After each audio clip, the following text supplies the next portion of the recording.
Hello friends, welcome to the success Kendra. Friends देखिए, इस video में हम लोग Bihar SSC third CGL vacancy 2022 यानी कि सचिवालय सहायक भर्ती 2022 के लिए एडुटेरिया का जो नया प्रैक्टिस बुक वॉल्यूम 2 आया हुआ है उसका सेट नंबर 2 इस वीडियो में हम डिस्कस करेंगे। इससे पहले मैंने आपको कल सेट नंबर 1 कवर करा दिया था पूरी डिटेल में। अगर आपने नहीं देखा है तो देख लीजिएगा, लिंक आपको डिस्क्रिप्शन बॉक्स में मिल जाएगा। चैनल पर अगर आप पहली बार विजिट कर रहे हैं तो चैनल को सब्सक्राइब करके बेल आइकन जो घंटी का निशान है उसको ज़रूर दबा लीजिएगा, ताकि जब भी सचिवालय सहायक भर्ती 2022 से संबंधित कोई भी इम्पोर्टेंट वीडियो अपलोड किया जाए तो उसका नोटिफिकेशन सबसे पहले आपके पास पहुंच जाए। तो चलिए फ्रेंड्स, बिना देरी किए हुए आज का सेशन स्टार्ट करते हैं। फ्रेंड्स प्लीज़ पहले वीडियो को लाइक कर दीजिए और जब सेशन समाप्त होगा तो इसको शेयर भी ज़रूर कर दीजिए। फ्रेंड्स जैसे मैंने आपको बताया कि इस वीडियो में हम लोग Bihar SSC third CGL vacancy 2022 यानी कि सचिवालय सहायक भर्ती 2022 के लिए एडुटेरिया का जो नया प्रैक्टिस बुक वॉल्यूम 2 आया हुआ है उसका सेट नंबर 2 इस वीडियो में हम डिस्कस करेंगे। तो चलिए सेशन आज के स्टार्ट करते हैं। फ्रेंड्स पहले प्लीज़ वीडियो को लाइक कर दीजिएगा। देखिए, आज के सेशन का पहला प्रश्न पढ़ेंगे कि पहला प्रश्न है कि निम्न में से कौन सी पहाड़ी या पहाड़ियाँ अरुणाचल प्रदेश और म्यांमार की सीमा बनाती है। अगर आपको आंसर पहले से पता है तो आंसर कमेंट करके बताते चलिएगा। साथ ही साथ जो भी मैं एक्सप्लेन करूंगा उसको ध्यान से ज़रूर सुनिएगा। इससे क्या होगा कि एक प्रश्न के साथ साथ आपके 2 से 3 प्रश्न जो है कवर होते चलेंगे। अब यहाँ पर ध्यान दीजिएगा, पूछा गया है कि निम्न में से कौन सी पहाड़ियाँ अरुणाचल प्रदेश और म्यांमार की सीमा बनाती है। तो इसका राइट आंसर हो जाएगा ऑप्शन नंबर डी, पटकाई बम पहाड़ियाँ। यहाँ पर देखिएगा, पटकाई में 3 पर्वत श्रृंखलाएँ शामिल हैं। याद रखेंगे, पटकाई में 3 पर्वत श्रृंखलाएं शामिल है। ये कौन कौन से हैं? तो पटकाई बम है, ठीक है, गारो खासी जयंतियाँ हैं और लुसाई पहाड़ियाँ हैं। इसको भी आप जरूर ध्यान रखिएगा। पूछा जा सकता है कि पटकाई रेंज में कितनी पहाड़ियाँ जो हैं शामिल हैं, तो आपको याद रखना है 3 हैं। कौन कौन से? पटकाई बम हो गया जो कि यहाँ पर दिया गया है, दूसरा गारो खासी जयंतियाँ और तीसरा लुसाई पहाड़ियाँ। तीसरा कौन सा है? लुसाई पहाड़ियाँ, ठीक है। इन सबको आप याद रखिएगा। और देखिए फ्रेंड्स, ये जो पटकाई है ना, इसकी उच्चतम बिंदु कौन सी है? तो फोंगपुई पर्वत है। कौन सी है? यहाँ मैं लिख देता हूँ कौन सी है। तो फोंगपुई पर्वत जो है सबसे इसकी उच्चतम बिंदु है। इसको भी आप जरूर ध्यान रखिएगा। देखिए, दूसरा प्रश्न है कि 33वां ग्रीष्मकालीन ओलंपिक खेल 2024 में कहाँ आयोजित किया जाएगा। अच्छा, अभी 32वां हुआ था, 2021 में इसका आयोजन किया गया था, ठीक है। कहाँ पर किया गया था? दरअसल 2020 में होना था, लेकिन कोरोना के कारण इसका आयोजन 2021 में किया गया। जापान की राजधानी टोक्यो में किया गया था। यहाँ पर 33वां पूछा गया है। 33वां जो होगा ये कहाँ पर होगा? तो 2024 में ये फ्रांस के पेरिस शहर में होगा। उसके बाद 34वां जो होगा ये कब होगा? तो 34वां होगा 2028 में। कब होगा? 2028 में। कहाँ पर? तो लॉस एंजलिस अमेरिका में। उसके बाद 2032 में जो होगा ये 35वां होगा। 35वां होगा। कहाँ पर होगा? तो ये फ्रेंड्स होगा ऑस्ट्रेलिया के ब्रिस्बेन में। कहाँ पर होगा? ऑस्ट्रेलिया के ब्रिस्बेन में। तो सब याद रखना है। 32वां टोक्यो जापान 2020 या 2021, ठीक है। उसके बाद 33वां 2024 में फ्रांस की राजधानी पेरिस में। उसके बाद हो जाएगा 34वां 2028 में लॉस एंजलिस अमेरिका में। और 35वां 2032 में होगा कहाँ पर? तो ब्रिस्बेन ऑस्ट्रेलिया में। चलिए आगे बढ़ेंगे कि निम्न में से कौन सा विकल्प परवाल विरंजन के कारण को निर्दिष्ट करता है। तो राइट आंसर इसका हो जाएगा महासागरीय अम्लीकरण, अत्यधिक मत्स्यन यानी कि जो मछली जो पकड़ा जाता है इसके कारण से, और गैर संवहनीय पर्यटन। तो उपरिक्त सभी इसका राइट आंसर हो जाएगा। उसके बाद देखिएगा, टोक्यो पैरालंपिक 2021 के उद्घाटन समारोह में यानी कि ओपनिंग सेरेमनी में भारतीय ध्वजवाहक कौन थे? पैरा ओलंपिक में पूछा गया है। ध्यान रखना है, गलती से ओलंपिक मत पढ़ लीजिएगा, अन्यथा आपका 1 नंबर कट जाएगा, ठीक है। तो यहाँ पर देखेंगे कि उद्घाटन समारोह जो है ये पूछा गया है ओपनिंग सेरेमनी में, तो कौन थे? तो टेकचंद थे। अच्छा, पैरा ओलंपिक में अगर पूछा जाएगा कि क्लोजिंग सेरेमनी में यानी कि समापन समारोह में कौन थी? तो अवनी लेखरा थी। क्लियर? ये तो पैरा ओलंपिक की बात हो गई। अब एक बार हम लोग ओलंपिक की बात कर लेते हैं, ठीक है। ओलंपिक जो हुआ था जापान की टोक्यो में 2021 में हुआ था, उसमें ओपनिंग सेरेमनी में यानी कि उद्घाटन समारोह में भारतीय ध्वजवाहक मैरी कॉम और मनप्रीत सिंह थे, और क्लोजिंग सेरेमनी यानी कि समापन समारोह में बजरंग पूनिया थे। चलिए आगे बढ़ेंगे, नेक्स्ट क्वेश्चन कर लेंगे कि विश्व में सड़क नेटवर्क के मामले में भारत का स्थान। तो विश्व में भारत जो है दूसरे नंबर पर है। अच्छा, कहीं अगर बिहार पूछ दिया जाए कि बिहार भारत में सड़क नेटवर्क के मामले में किस नंबर पर है, तो 10वें नंबर पर है। इसको भी आप ध्यान रखिएगा। निम्न में से किस देश की सीमा लाल सागर के साथ नहीं लगती है? देखिए फ्रेंड्स, बिहार एसएससी के द्वारा अब तक एसएससी के इतिहास में बिहार एसएससी के जितने भी एग्जाम कंडक्ट करवाए गए हैं, उनमें जितने भी प्रश्न पूछे गए हैं, उन सभी प्रश्नों को मैंने आपको सब्जेक्ट वाइज कवर कराया हुआ है। कहने का मतलब है कि हिस्ट्री को अलग वीडियो में, एक ही वीडियो में मैंने करा दिया है, पॉलिटी को अलग वीडियो में, ज्योग्राफी को अलग वीडियो में और साइंस को अलग वीडियो में मैंने कवर कराया हुआ है। लिंक डिस्क्रिप्शन बॉक्स में मिल जाएगा आपको, या चैनल पर चले जाइए, मैंने प्लेलिस्ट बना दिया है, देख लीजिएगा। ठीक है, चलिए, तो यहाँ पूछा गया है कि निम्न में से किस देश की सीमा लाल सागर के साथ नहीं लगती है? अच्छा, लाल सागर से आपको याद आया होगा कि लाल सागर जो है ये स्वेज नहर के माध्यम से भूमध्य सागर से जुड़ा हुआ है। ठीक है, और यहाँ पर ध्यान देंगे आप, जो लाल सागर जो है ना, यह सऊदी अरब, जिबूती, इरिट्रिया, उसके बाद मिस्र, यहाँ मैं लिखता हूँ मिस्र, और यमन, ये देश से जो है ये सीमा साझा करता है। इथोपिया के साथ नहीं लगता है। तो ऑप्शन नंबर इसका डी हो जाएगा राइट आंसर। चलिए आगे बढ़ेंगे कि निम्न में से कौन सा दर्रा लद्दाख में अवस्थित नहीं है? तो देखिए, यहाँ लद्दाख में जो अवस्थित नहीं है ये बनिहाल है। बनिहाल जो है ये जम्मू कश्मीर में है। ठीक है, लद्दाख में ये सभी काराकोरम, चांगला और जोजिला है। नेक्स्ट क्वेश्चन है कि बिहार सरकार की महत्वाकांक्षी योजना 7 निश्चय 2 की अवधि क्या है? तो देखिए, इसकी अवधि जो है ध्यान रखना है, अवधि कितना है इसका, तो 2000 याद रखेंगे, 2020 से लेकर के 2025 तक हो जाएगा। ठीक है, और देखिए 2020 से 25 आत्मनिर्भर बिहार के 7 निश्चय 2 के अंतर्गत वर्ष 2021-22 में जो है जो बजट आया था, उसमें विभिन्न आपके अगर बात करें तो कुल बजट का प्रावधान जो किया गया है ये 5000 करोड़ रुपया किया गया है। इसको भी आप जरूर ध्यान रखिएगा। तो ये 2020-25 हो जाएगा। अगला प्रश्न है, अच्छा 7 निश्चय 2 में 7 आपके जो उद्देश्य हैं उसको ध्यान रखना है। युवा शक्ति, बिहार की प्रगति, सशक्त महिला, सक्षम महिला, हर खेत तक सिंचाई की पानी, स्वच्छ गांव, समृद्ध गांव, स्वच्छ शहर, विकसित शहर, सबके लिए अतिरिक्त स्वास्थ्य सुविधा, सुलभ संपर्कता, ये सब ध्यान रखिएगा। उसके बाद देखिए, निम्नलिखित नदी परियोजनाओं में से कौन व्यास नदी के पोंग बांध के जल का उपयोग करती है? तो ये आपका कौन सा हो जाएगा फ्रेंड्स? ये इंदिरा गांधी नहर परियोजना हो जाएगा। इससे 3 राज्य लाभान्वित होते हैं इंदिरा गांधी नहर परियोजना से। कौन कौन से? तो राजस्थान, पंजाब और हरियाणा। यहाँ पर देखिए, नागार्जुन सागर परियोजना ये किस नदी पर है? तो ये कृष्णा नदी पर है। और इससे लाभान्वित होने वाला जो राज्य है ये आंध्र प्रदेश और तेलंगाना है। मयूराक्षी परियोजना ये मयूराक्षी नदी पर ही है और इससे लाभान्वित होने वाला राज्य पश्चिम बंगाल है। पोंचमपाद परियोजना ये गोदावरी नदी पर है और इससे लाभान्वित होने वाला राज्य जो है ये कर्नाटक है। तो ये सब आप ध्यान रखिएगा, पूरी डिटेल में मैं प्रयास करूंगा आपको बताते चलूं। चलिए देखिए, आल्प्स पर्वत की सबसे ऊंची चोटी कौन सी है? आल्प्स पर्वत जो है ये किस महादेश में है? तो यूरोप में है। किस कंटिनेंट में है? तो यूरोप में है। और इसकी सबसे ऊंची चोटी जो है ये माउंट ब्लैक है। याद रखिएगा कौन सा है? माउंट ब्लैक है। उसके बाद देखिए, मणिपुर स्थित केबुल लामजाओ राष्ट्रीय उद्यान जो कि तैरता हुआ राष्ट्रीय उद्यान है, हिरन की कौन सी दुर्लभ एवं विलुप्त प्रजाति इसमें पाई जाती है? तो फ्रेंड्स यह संगई हिरन है। अच्छा, संगई जो है ये मणिपुर का राजकीय पशु है। ठीक है, और मणिपुर में ही संगई महोत्सव का आयोजन किया जाता है, आपको याद भी होगा। चलिए आगे बढ़ेंगे कि भारत में दूसरी सबसे अधिक बोली जाने वाली भाषा, दूसरी पूछा गया, पहली हिंदी है, दूसरी बांग्ला हो जाएगा। उसके बाद देखिए, कौन सा सुमेलित इसमें से नहीं है?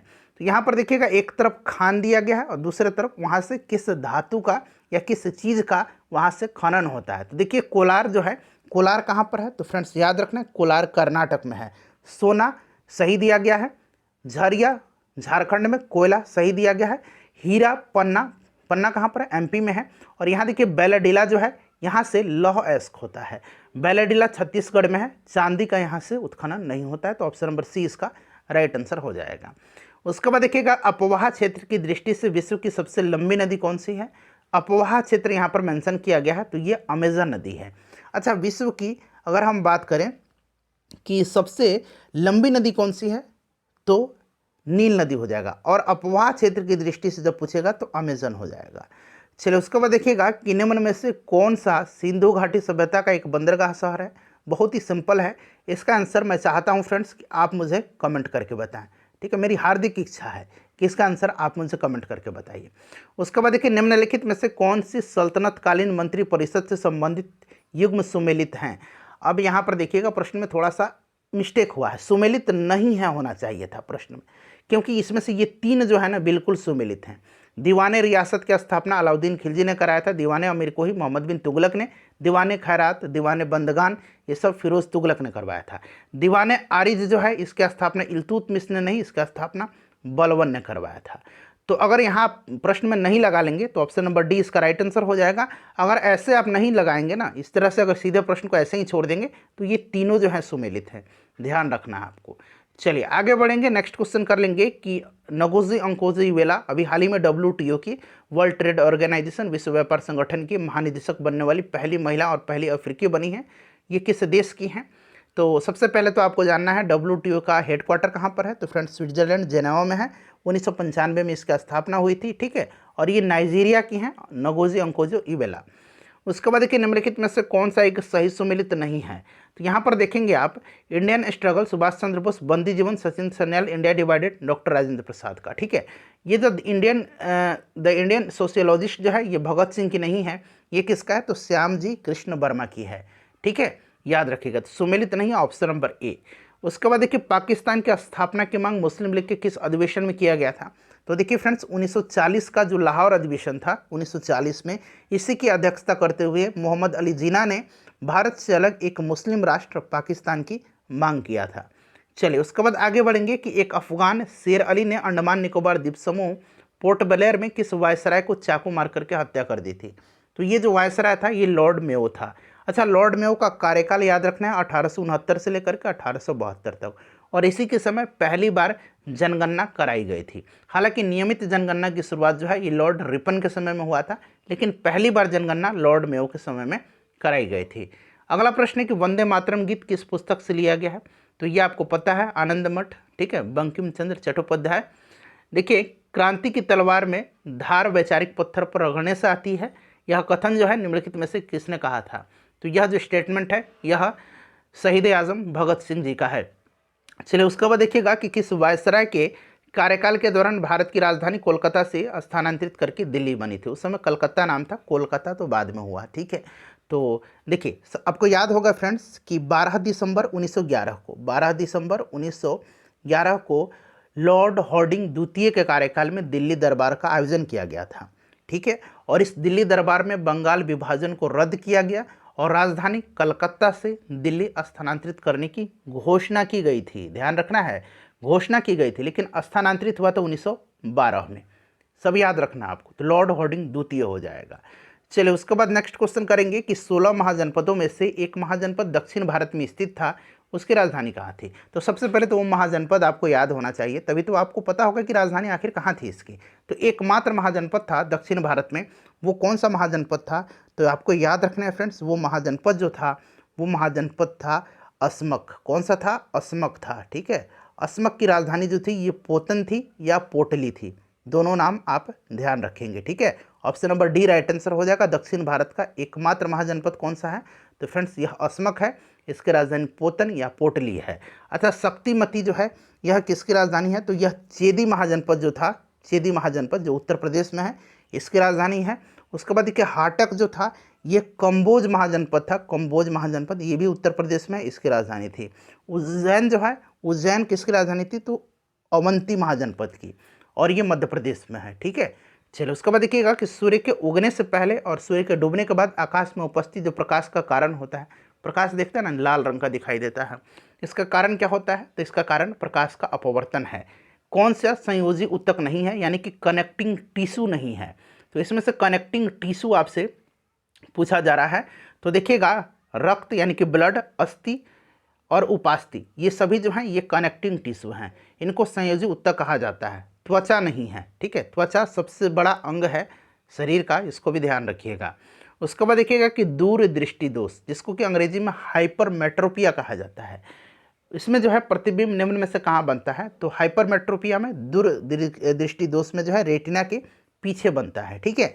और इसका निवारण क्या है? तो इसका निवारण उपयुक्त फोकस दूरी का जो है उत्तल लेंस का इस्तेमाल किया जाता है, उत्तल लेंस का, ठीक है, याद रखेंगे उत्तल लेंस का।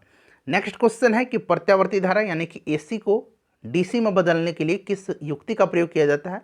तो प्रत्यावर्ती धारा को दिष्ट धारा में बदलने के लिए रेक्टिफायर का इस्तेमाल किया जाता है। किस तत्व की रासायनिक प्रकृति निम्नलिखित किसी तत्व की रासायनिक प्रकृति निम्नलिखित में से किस पर निर्भर करती है? तो ये निर्भर करती है किसी भी एलिमेंट की उसके जो आउटर सेल में इलेक्ट्रॉन है उसी पर, और आउटर सेल में जो इलेक्ट्रॉन होता है उसको संयोजी इलेक्ट्रॉन कहा जाता है। अगर आपसे पूछा जाएगा कि कार्बन का संयोजी इलेक्ट्रॉन कितना है, तो कार्बन का एटॉमिक नंबर याद रखिएगा 6 होता है। इलेक्ट्रॉनिक विन्यास इसका 2 और 4 होता है, ये 4 जो है यही इसका संयोजी आउटर सेल वाला इलेक्ट्रॉन संयोजी इलेक्ट्रॉन होता है। भाप अंगार गैस, अच्छा भाप अंगार गैस को जल गैस भी कहा जाता है, वाटर गैस भी इसको कहा जाता है, ये भी आपको ध्यान रखना। हो सकता है जल गैस पूछ लिया जाए तो आप क्या करेंगे, तो दोनों याद रखिए। भाप अंगार गैस किन 2 गैसों का मिश्रण है? तो फ्रेंड्स यह जो है कार्बन मोनोऑक्साइड और हाइड्रोजन गैस का मिश्रण है। क्लियर, चलिए आगे बढ़ें। नेक्स्ट क्वेश्चन है कि ऊंचाई की जगहों पर पानी जो है 100 डिग्री सेंटीग्रेड के नीचे तापमान पर ही उबलता है, इसका कारण क्या है? तो इसका कारण है वायुमंडलीय दबाव कम होता है ऊपर, ठीक है, अतः क्वथनांक क्या होता है? नीचे आ जाता है। इसीलिए आपने देखा होगा कि ऊंचाई पर खाना पकाने में प्रॉब्लम होती है, समस्या होती है, क्योंकि कम जो होता है ना दबाव कम होता है वहाँ पर, और इससे क्या होता है कि क्वथनांक बिंदु नीचे आ जाता है और पहले ही खोलने लगता है, तो इससे प्रॉब्लम होती है। Option number A right answer हो जाएगा। मानव शरीर के भीतर रक्त निम्न में से किसकी उपस्थिति के कारण नहीं जमता है? तो आपने पढ़ा होगा एक प्रोटीन है, इसका नाम हिपैरिन है, ठीक है, इसी के कारण। उसके बाद देखिए निम्नलिखित में से कौन सा कीट नहीं है? तो इसमें से आप देखेंगे कीट जो नहीं है, इसमें से कीट जो है ये मकड़ी नहीं है। मकड़ी और टीक, एक और नाम याद रखेंगे, टीक भी ऑप्शन में दिया रहता है, टीक मकड़ी और टीक, ये जो है ये कीट के उदाहरण नहीं है। ये जो है ये अरेक्निडा के एग्जाम्पल हैं, अरेक्निडा के अंतर्गत आते हैं। किसके अंतर्गत आते हैं? तो अरेक्निडा के अंतर्गत ये आते हैं, ठीक है। चलिए उसके बाद देखिएगा कि डीएनए की दोहरी पेचदार संरचना की खोज किसने किया था? तो फ्रेंड्स यह क्या था? फ्रांसिस क्रिक और जेम्स वाटसन ने। क्लियर, चलिए उसके बाद देखिएगा कि निम्नलिखित में से कौन सा मेडुला ऑब्लंगेटा का कार्य नहीं है? तो सबसे पहले मेडुला ऑब्लंगेटा का कार्य समझ लीजिए, रक्त दाब का नियंत्रण करना, हृदय की धड़कन का नियंत्रण करना, उपापचय का नियंत्रण करना। देखिए पेशियों के संकुचन पर नियंत्रण करना जो है ये इसका कार्य नहीं है। ये जो है ये किसका कार्य है? तो ये सेरिबेलम का कार्य है। किसका काम है? यहाँ मैं लिखता हूँ सेरिबेलम का ये कार्य है, ठीक है। चलिए उसके बाद देखिएगा कि मानव शरीर के निम्नलिखित में से किस में निषेचन की क्रिया होती है? तो ये अंडवाहिनी में होती है। ब्लैक होल अंतरिक्ष में एक पिंड है जो किस प्रकार की विकिरण रेडिएशन को बाहर नहीं आने देता है? वह गुण जो है, कारण क्या है उस गुण का? तो इसका कारण जो है इसका क्या है फ्रेंड्स? तो इसका कारण है बहुत छोटा आकार। ऑप्शन नंबर इसका ए हो जाएगा राइट आंसर है। चलिए उसके बाद देखिएगा कि कैलेमाइन जो है ये निम्न में से किसका है? तो ये जस्ता का है। परमाणु में कक्षों को भरने का क्रम नियंत्रित होता है, तो यह अफबाऊ प्रिंसिपल पर, अफबाऊ के सिद्धांत पर। अगला प्रश्न है कि कशेरुकी उदर का मूलभूत कार्य क्या है? तो फ्रेंड्स इसका मूलभूत कार्य जो है ये भंडारण है, ठीक है। चलिए देखिए रेडियोधर्मिता की खोज किसने किया था? तो रेडियो एक्टिविटी की खोज हेनरी बैकरल ने किया था।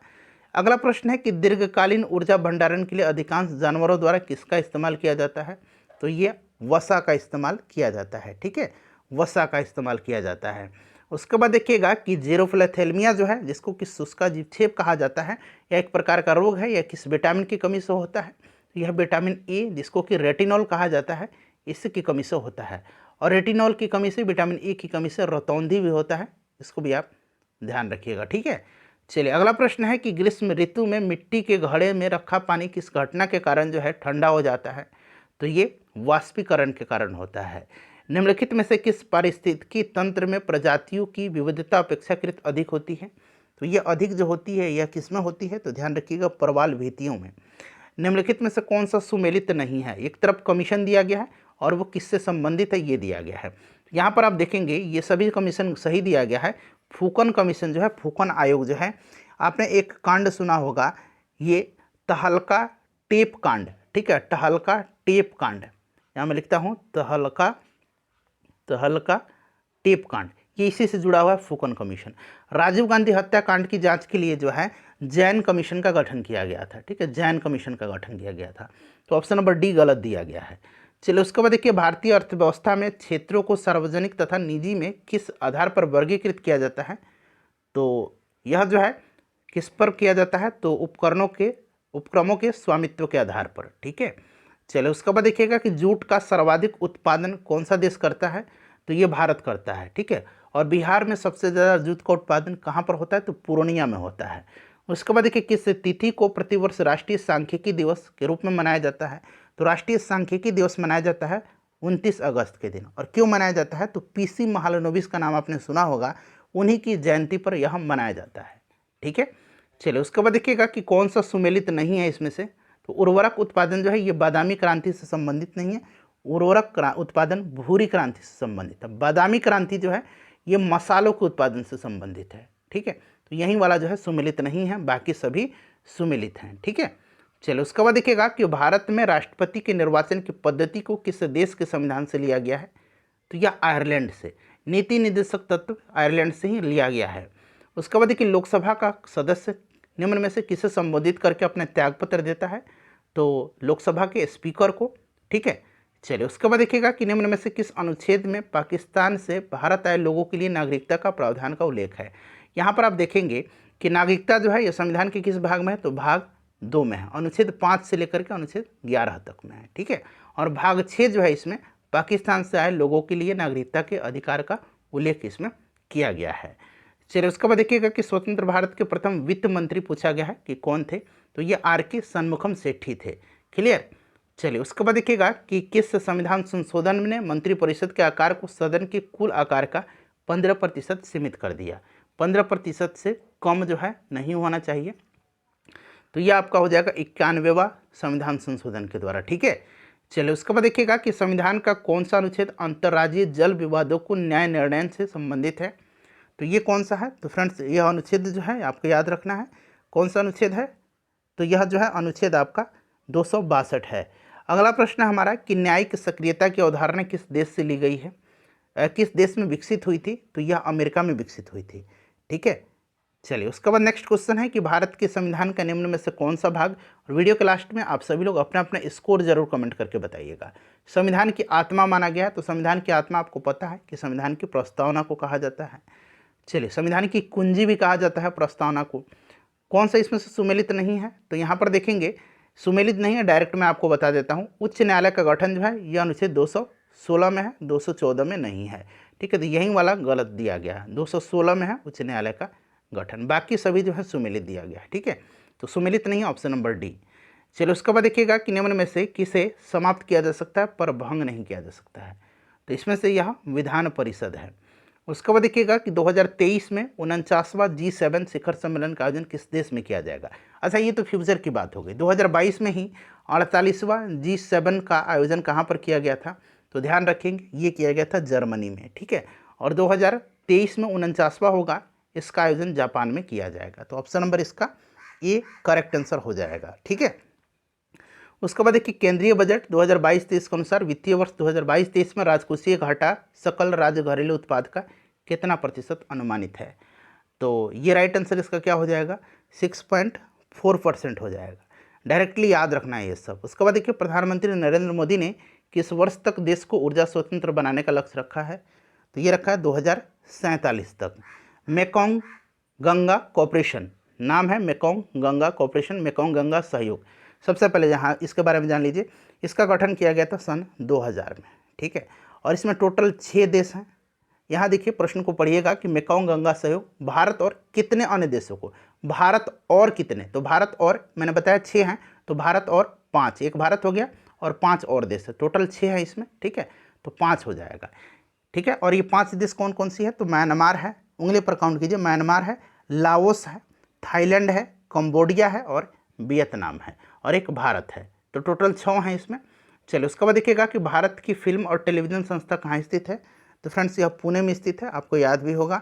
देखिए बिहार आर्थिक सर्वेक्षण 2021-22 के अनुसार मक्का उत्पादन में बिहार का स्थान, तो बिहार का स्थान जो है मक्का उत्पादन में तीसरा है।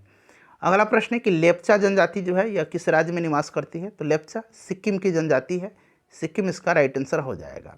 उसके बाद देखिए हाल ही में केंद्र शासित प्रदेश दिल्ली के नए उपराज्यपाल कौन बने हैं? तो अभी वर्तमान में विनय कुमार सक्सेना हैं। उसके बाद देखिए अंटार्कटिका में स्थापित भारत का प्रथम ध्रुवीय अनुसंधान केंद्र का नाम क्या है? बताइए राइट आंसर इसका क्या हो जाएगा? तो ये दक्षिण गंगोत्री हो जाएगा। चलिए उसके बाद देखिएगा आज हमारा आखिरी क्वेश्चन है, अपना स्कोर कमेंट करके आप बताइए। देखिए पूछा गया है कि कार्टाजेना प्रोटोकॉल जो है यह निम्नलिखित में से किससे संबंधित है? तो यह जैव सुरक्षा समझौता से संबंधित है। ठीक है, अच्छा कार्टाजेना प्रोटोकॉल जो है फ्रेंड्स ये कब साइन हुआ था, तो साइन ये हुआ था 2000 में, ठीक है। और ये इफेक्टिव कब हुआ था, तो इफेक्टिव हुआ था 2003 से, क्लियर, याद रखें। अच्छा, कार्टेजेना कहाँ पर है, तो कार्टेजेना जो है ये कोलंबिया में है, clear. Option number D right answer हो जाएगा। अपना स्कोर कमेंट करके बता दीजिए, वीडियो को लाइक कर दीजिए, शेयर कर दीजिए। PDF टेलीग्राम पर मिल जाएगा, लिंक डिस्क्रिप्शन बॉक्स में आपको मिल जाएगा।